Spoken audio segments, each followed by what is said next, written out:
For the briefest moments, I caught myself wishing it would find me. The light around me was dim, a soggy gray from the quiet rain drowning the world outside. It was cold and depressing.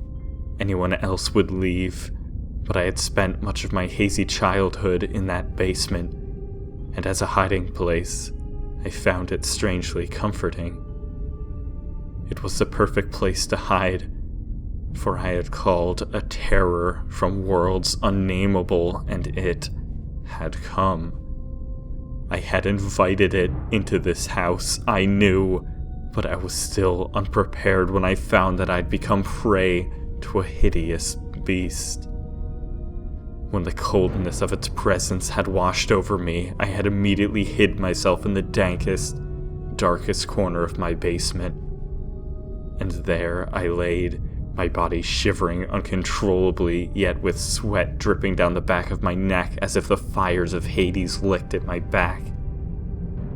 The floorboards above my head were creaking one by one. The unmentionable monstrosity was trying to be silent, to creep up upon me unawares. But the house was old, and the noise was unavoidable. I would know when my end was nearer. With each creak, my hands wove tighter around a revolver, as if bullets were any kind of defense against the horror I had summoned. I wouldn't actually be able to fight it off.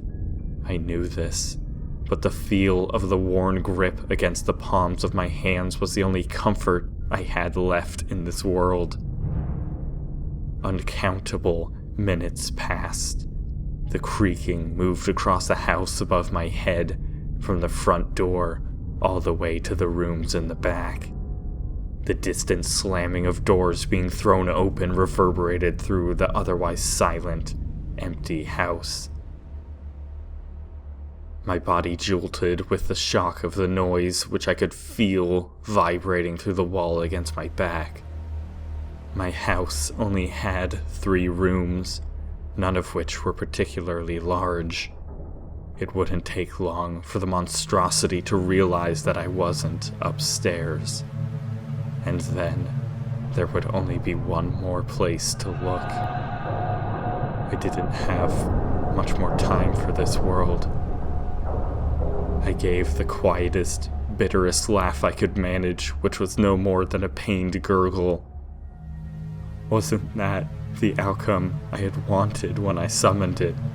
Hadn't I known that few looked upon its face and survived, if any ever had, at all? When I woke up this morning to a world devoid of color, I woke up with the knowledge that I was going to die. I was alright with this, at peace with the realization that my life was going to end.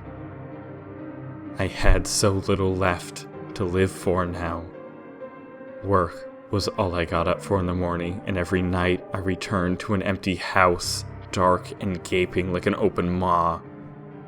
My bed was cold, the other half always abandoned, a frigid no man's land that separated me from the world every night. My life was a blank canvas, lacking in color, and I couldn't rid myself of the growing conviction that it was too late to salvage. It was a sunless Sunday morning, the world as gray as my canvas soul, and I was ready at last to let go. I rose, dressed myself with the knowledge that the next people to see me would be the police, and then I calmly ate breakfast in my best work blouse. I didn't write any notes. I didn't change anything about my morning routine. Except after breakfast, of course, when I went to take out the revolver my paranoid, and now dead, parents had insisted I have when I moved into the house that had been left to me. With the cold, dead weapon in my strangely steady hands, I sat on the edge of my bed and stared into the mirror on the closet door just across from me. I felt as if I looked pretty for the first and, ironically, last time in my entire life. My cheeks were flushed, my hair was behaving, the red blouse I wore looked flattering, and my smile was genuine. My lips dimpled at the sides as they curved upward, and with nary a tear in my eyes, I pressed the chilly barrel of the gun against my temple. My finger twitched. That was all it took.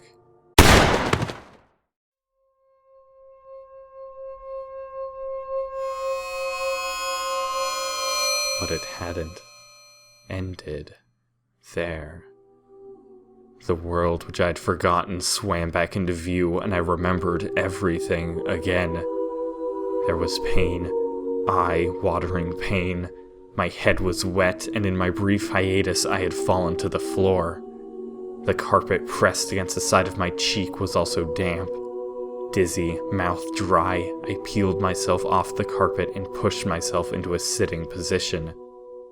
Through a crimson veil, I peered at my reflection in the blood-splattered mirror across from me.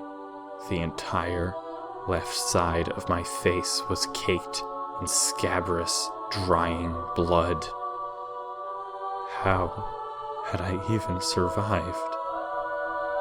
I was still staring dumbly at myself, thoughts of calling for help having not even crossed my mind when I heard the knocking at my front door. It was 3 slow knocks, with eerily deliberate seconds of pause in between. There was no reason for anyone to come for me. I hadn't let anyone know what I was going to do. I wanted to ignore it, let my thoughts sort themselves out as I waited on death's door, but then I heard whoever it was begin rattling the locked doorknob. When they discovered the futility of the endeavor, I began to hear a slow slamming that seemed to shake the very framework of the house. Just who was so determined to get in?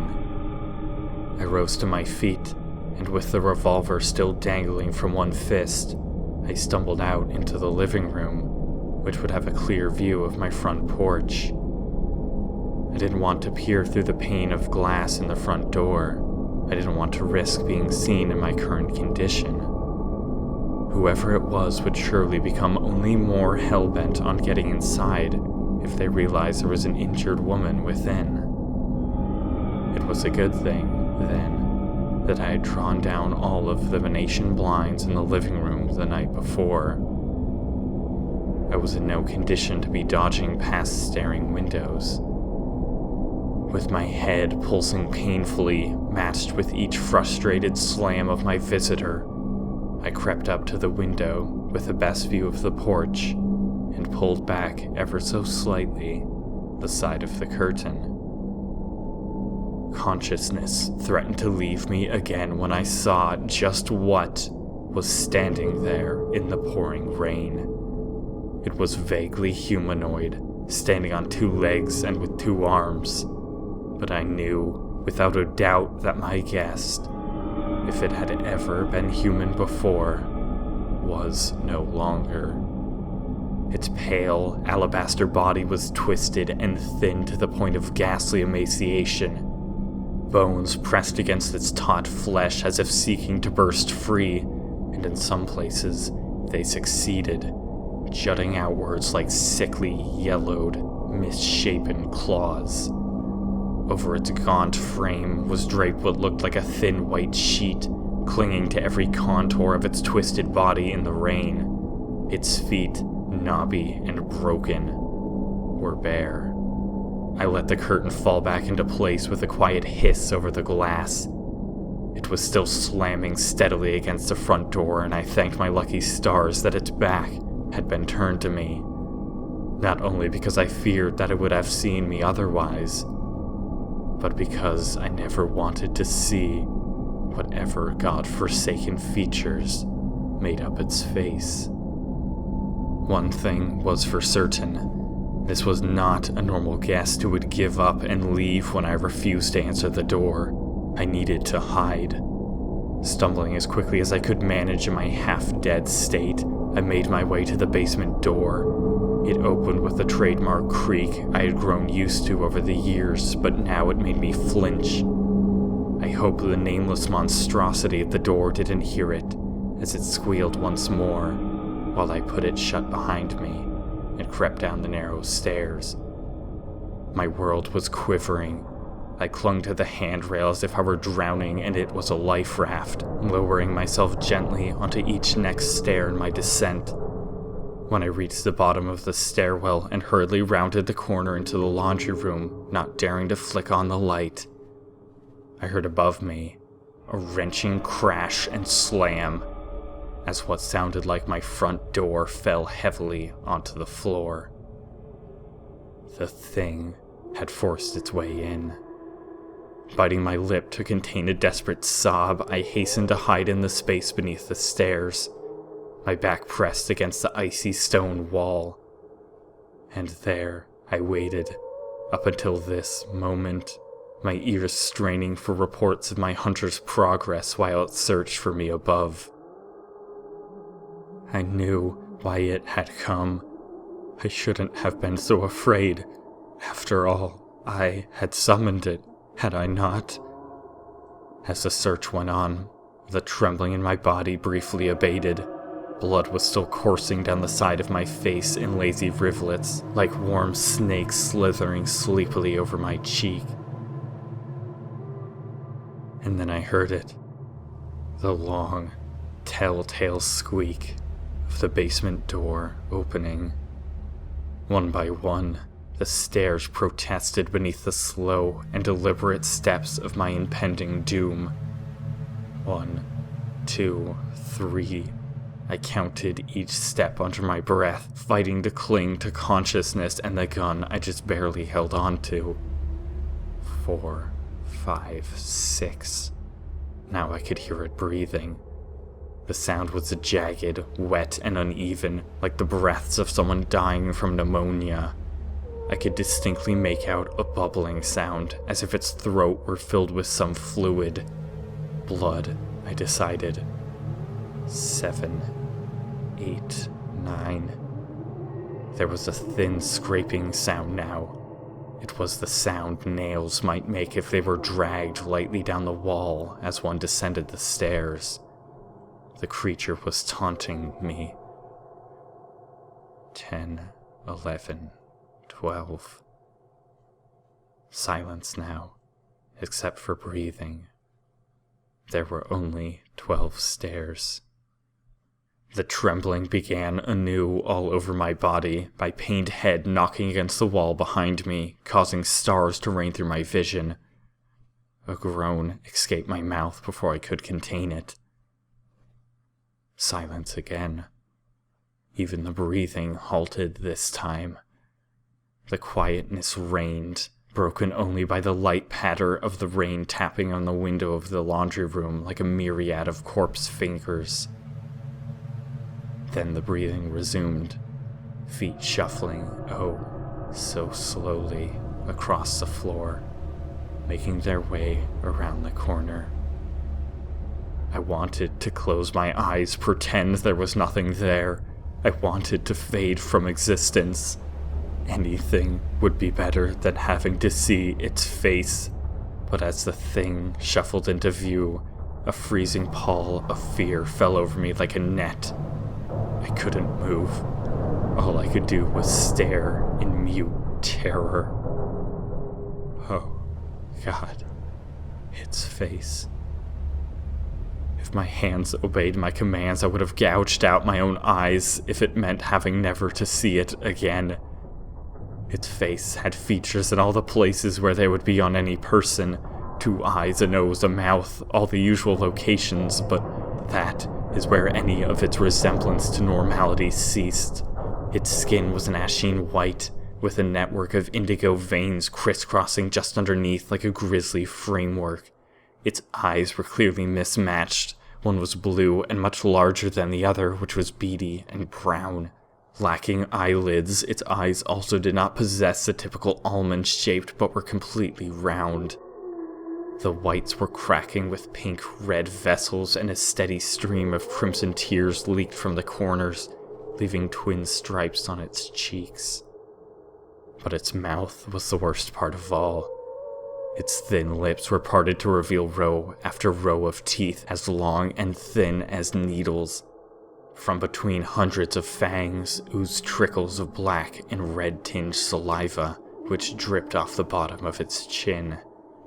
When it spoke, moving its blade-lined jaws, its teeth pierced through its already ragged lips, but it appeared to feel no pain.